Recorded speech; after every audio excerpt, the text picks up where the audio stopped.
Hello YouTube, I was right. This plate had some corrosion on it. I was holding it in place. Corrosion in that area of the engine could only be really from water getting in through the breather. And that's not good. The springs are intact, and I checked your valve lash, and it's... No, I didn't check the valve lash, but whatever. I'm going to check the valve lash. I'm not going to check the valve lash. Springs are intact, and it doesn't look like they could have broken or caused anything. Now, it could be you just need to grind the valve edges up. Let's see if I can push it up with my fingers.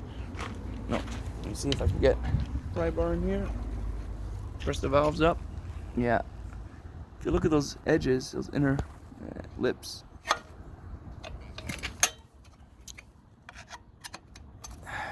Press it up. They don't look too bad. We could probably do a valve lap on it and put it back together and clean it out and have it running, but it's really not worth it at this point. Instead, you have your exhaust studs here and here that are stuck in there. This intake's now cracked and the bolts are stuck, and this one's broken off the head. It's gonna need some gaskets to reseal the sump, and of course reseal this valve cover now, and then a head gasket on top. Yeah, that's not worth rebuilding. Anyways, let's just show you all the parts of your Tecumseh 8 horsepower L head, flathead, your engine.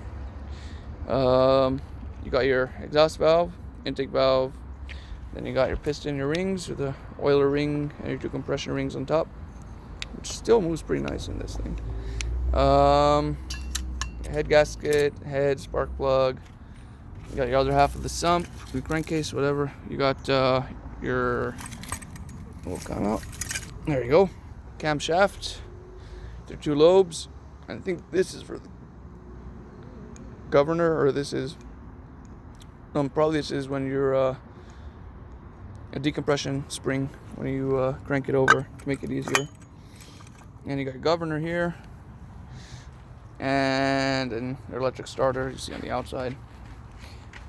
And yeah, if you ever want to adjust the valves on these engines, it's not simple at all. You really got to take off your intake and your exhaust, and when you have something like this, good luck getting it back on and sticking in there and not cracking any bolts, breaking any bolts or anything. Yeah, and then intake carburetor assembly.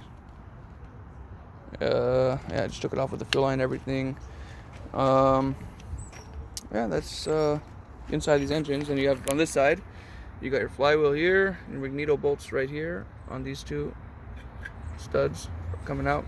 Well, those 2 whatever interesting bolts that you can bolt things into. I don't know what they're called. And flywheel and your housings, fuel tank. This is one of the older fuel tanks that actually has a fuel level on top. You don't see those often on Tecumsehs, and the caps are not interchangeable because the new ones are vented, but these caps basically it's not tight.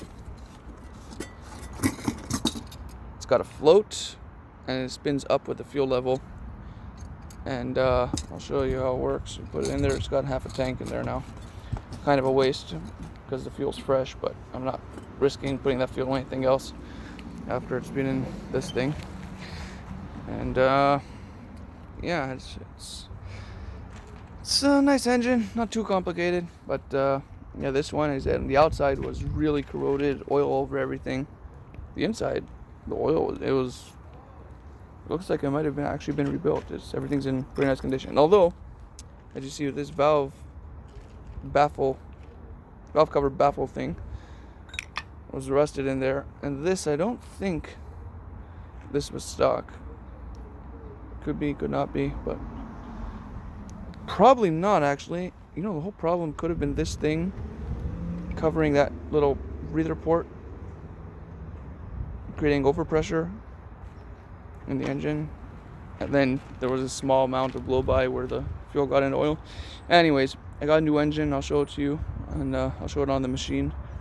I almost have it completely installed, just waiting on a crankshaft adapter for the size, because this is a 1-inch crankshaft.